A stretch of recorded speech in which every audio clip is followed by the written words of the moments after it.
இது எப்படி இருக்குன்னா, ஒரு ஃபாதர் ஏற்கனவே சொன்னேன் இல்லையா, தோசை இட்லின்னு ஒரு உதாரணம் கொடுத்தார். தன்னை ஒரு தாய் ஸ்தானத்தில் வைத்து விடுகிறார்.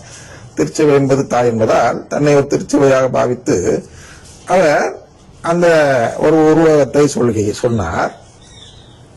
ஒரு பிள்ளை தோசை கேட்குது, ஒரு பிள்ளை இட்லி கேட்குது. அதனால நான் ரெண்டையும் கொடுக்கணும்ல அப்படின்னு சொல்லி, அதனால தான் பிரைஸ் அலாட் சொல்றேன், அதனால தான் அருங்கொடை ஜெபத்திலாம் பங்கெடுக்கிறேன் அப்படின்னு அந்த அந்த இதுக்காக, கிறிஸ்தவ ஒன்றிப்புக்காக ஒரு உதாரணம் சொல்கிறார், தோசை இட்லி என்று. ஆனால் அதிலே நாம் விளக்கின்றோம் சென்ற அத்தியாயத்தில், இது தோசை அல்ல, இது விஷம் என்று பார்க்கும் பொழுது அவர் கட்டாயப்படுத்தலாமா? கட்டாயப்படுத்துகிறார்கள். விரும்பாதவன் அங்க உட்கார்ந்துருக்கான். பிரைஸ் தி லார்ட் சொல்லவோ அருங்கொடை பாடல் பாடவோ விரும்பாதவர்கள் திருப்பலியில் அமர்ந்திருந்தாலும் அவர்களுடைய கருத்தை இவர்கள் கேட்பதில்லை. நீனும் பாடு, ஒன்னும் ஆகாது அப்படின்னு சொல்லி நம்ம எல்லாம் அந்த நற்கருணை நம்பிக்கைக்கு எதிராக செயல்படும் நபராக மாற்றுகிறார்கள். அப்படிப்பட்ட குருக்கள் என்று ஏற்கனவே பார்த்திருக்கிறோம். அப்ப நற்கருணைக்கு எதிரான ஒரு செயலை செய்ய செல்வது என்பது எதற்கு ஒப்பாகும் என்றால், கிணற்றில் ஒருவரை தள்ளிவிடுவது, நீச்சல் தெரியாத ஒரு நபரை கிணற்றில் தள்ளிவிடுவதற்கு ஒப்பாகும். அவன் விரும்பினான், நான் தள்ளி விட்டேன் அப்படின்னு ஒரு தாய் சொல்லலாமா?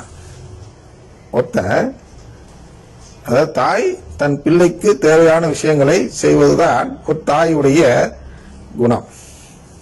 அந்த குணம் தன்னிடம் இருக்கு என்று இந்த போலி குருதான் அந்த நபர் கேட்கிறார். அதனால்தான் நான் என் பங்கில் இதெல்லாம் செய்கிறேன் என்று சொல்கிறார் சின்ன குரு. அதாவது உதவி தந்தை என்று சொல்வார்கள் அல்லவா, உதவி பங்கு தந்தை. அவர் உதவி பங்கு தந்தையாக இருந்து கொண்டு அவராக கையில் இந்த பொறுப்பை எடுத்துக்கொண்டு பிள்ளைகளுக்கு என்ன தேவையோ அதை நான் கொடுக்கிறேன் என்று கேட்கும்போது, ஒரு பிள்ளைக்கு நீச்சலே தெரியாது, அதாவது திருவிழியத்திலிருந்து பொருள் எடுக்கவே தெரியாது, சிசிசினா என்னன்னு கூட தெரியாது. இவர்களெல்லாம் அழைத்து கொண்டு என்னை நம்பு என்று சொல்லி கிணற்றில் தள்ளி விடுவது போல் தள்ளுவதை பெருமையாக உருவகம் கொடுத்து, அது தோசை இது இட்லி ரெண்டு நான் கொடுப்பேன்னு சொல்றார். நீங்க கட்டாயப்படுத்தும் போது என்ன நடக்கிறது? விரும்பினவனா கேணிக்குலர் தள்ளு, நான் கேணிக்குலர் தான் நான் செத்துக்கிறேன், எனக்கு நீச்சல் தெரியல, நான் கத்திட்டு இருக்கிறேன், நான் ஒரு பிள்ளைன்னு வச்சுக்குவோம், என்னையும் சேர்த்து தள்ளலாமா? ஏன் தள்ளக்கூடாது என்றால், தள்ளக்கூடிய என்னுடைய தாய் என்று சொல்லக்கூடிய அந்த நபருக்கும் நீந்த தெரியாது. அவரும் சிசிசி படிக்கல, திருவிழியத்தின் மறைபொருள் அறியவில்லை. திருவிழியத்தை படித்திருப்பார் 14 வருஷம். ஆனா என்னத்தை படிச்சார்? ஊனி இயல்பு பொருளா எடுத்திருப்பார், புறம்பே இருப்பவராக இருந்து படித்திருக்கிறார். அவருக்கும் அந்த கிணத்துல நீந்த தெரியாது. இந்த இடத்தில் உண்மையிலேயே உருவகம் எந்த உருவகத்தை எடுக்க வேண்டும் என்றால், நல்ல தங்கால் என்ற ஒரு கதை இருக்கிறது. இப்ப உள்ள இளைய தலைமுறைக்கு அந்த கதை தெரிந்திருக்க வாய்ப்பில்லை இல்லையா?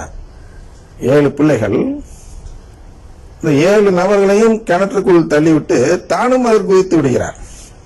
அப்ப நல்ல தங்கால நம்ம என்ன தெரிஞ்சுக்கணும் அப்படின்னா, அந்த தாய் வேணா கிணத்துல தள்ளலாம், பிள்ளைகளை தள்ளுவதற்கு அந்த தாய்க்கு உரிமை இல்லை, எல்லாம் செத்து போறாங்க. அதற்கு பேர் கிறிஸ்தவ ஒன்றிப்பு என்று சொல்கிறார் இந்த குரு.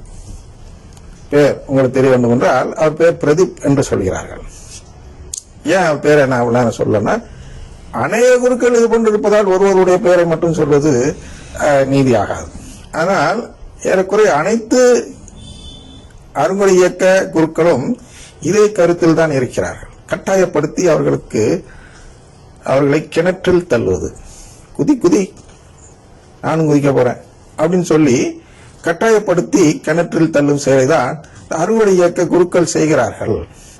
அவர்கள் தான் இந்த போலி குருக்கள். அவர்களுக்கு திருவிழியத்தில் உள்ள இறையாட்சியின் மறைபொருளும் தெரியாது. ஏன்னா அவங்க கடவுள் குடும்பத்தை ஏத்துக்கிட்டா அது அருங்கொடை இயக்கம் ஒரு இயக்கமாவே தெரியாது அவங்களுக்கு. அது சாத்தானுடைய இயக்கம் என்பது பார்த்த உடனே தெரிஞ்சிருக்கும், இறையாட்சியின் மறைபொருளை அறிந்தவராக இருந்தால். அடுத்தது என்ன? திருச்சபையை அறிந்தவர் அப்படின்னா, திருச்சபைனா ஏதோ அந்த ஆலயத்துடைய கட்டடங்கள் அல்ல. திருச்சபைனா சிசிசி, திருச்சபையின் போதனை தான் திருச்சபை. நான் தூய கத்தோலிக்க திருச்சபையை நம்புகிறேன் என்று வாக்குறுதி கொடுக்கிறோம் அல்லவா? ஞாயிற்றுக்கிழமைகளில் விசுவாச அறிக்கை சொல்லும்போது வாக்குறுதி கொடுக்கிறோம் அல்லவா? அந்த கத்தோலிக்க திருச்சபை என்பது கத்தோலிக்க திருச்சபையின் போதனையை நம்புகிறேன் என்று சொல்வதுதான் பொருள். இப்ப சிசிசி என்பதுதான் கத்தோலிக்க திருச்சபையின் போதனை, தூய போதனை. ஏன் இந்த சிசிசி என்ற மறைக்கல்விதான் இறையாட்சியின் மறைபொருளை நமக்கு உடைத்து கூறுகிறது. குறிப்பா சிசிசி 1 எடுத்துட்டீங்கன்னா முதல்ல உடைச்சிருச்சு. மறைபொருள் தாயா, கடவுள் அவருடைய குடும்பத்தில் ஆள் சேர்க்கதாயா, நான் இங்க வந்தாரு, நம்ம படிச்சாரு, எல்லாமே அதுதான் அப்படின்னு சொல்றதுதான் சிசிசி 1. அந்த 1ஆம் நம்பர் சிசிசி கூட படிக்காத குழுக்கள் தான் அருங்குடை இயக்கத்தை ஒரு தூயாவின் இயக்கமாக நம்பி ஏமாந்து போய் அந்த கிணற்றில் விழுவார்கள். சிசிசி 1 படிங்க. குடும்பத்தில் சேர்வதற்கும் அந்த தூயாவுக்கும் தொடர்பே இல்லை. அவன் கொடுக்கறதெல்லாம் போலியான வல்ல செயல்களும் அடையாளங்களும் அருஞ்செயல்களும் தானே தவிர அவன் நம்மை மீட்கவல்ல உண்மையின் பால் அழைத்து செல்லவில்லை. 2 தெசலோனிக்கர் 2:7-12 வரையில் வாசிச்சு பாருங்க. தர்மம் உங்களுக்கு புரியணும். மீட்கவல்ல உண்மையின் பால் அழைத்து, அதாவது நம்பிக்கை ஆர்வம் காட்ட மறுப்பார்கள், இதை முற்றிலும் ஏமாற்றி தீங்கி வைப்பான். அதான் இந்த தீங்கு, கிணற்றில் தள்ளுவது. இவ்வாறு உண்மையை பற்றி கொண்டு வாழாது தீமையில் என்பதும் காண்போர் தீர்ப்புக்குள்ளாவர். 12வது வசனம். உண்மையை பற்றி கொண்டு வாழாதுன்னா எந்த உண்மையை? இந்த கடவுளின் குடும்பம் இருக்கிறது என்ற உண்மையை பற்றி கொண்டு அதன்படி வழிபாடு முறைகள் செய்யாமல், கடவுள் குடும்பம் இல்லை என்று சொல்பவர்களுக்கு உரிய வழிபாட்டு முறைகளை செய்வோர் தீமையில் இன்பம் காண்பவர்கள். இல்லையா? போன இதுல பார்த்தோம். அப்ப இதுல என்ன காண்டியா, உனக்கு தீர்ப்பு தான், நீ போ நரகத்துக்கு அப்படின்னு அனுப்புறார். இதை புரிந்திருக்க வேண்டும். அது எங்க இருந்து புரிஞ்சுக்க முடியும்? சிசிசி 1 படிச்சீங்கன்னா புரிஞ்சுக்கலாம். யாரெல்லாம் கடவுள் குடும்பத்தின் மீது நம்பிக்கை வைக்கிறார்களோ அவர்கள் மீட்கவல்ல உண்மையின் பால் ஆர்வம் காட்டுகிறார்கள். நற்கருணை தான், நற்கருணை மூலமாக தான் அதை பெற முடியும். அது அடுத்த பிரச்சனை.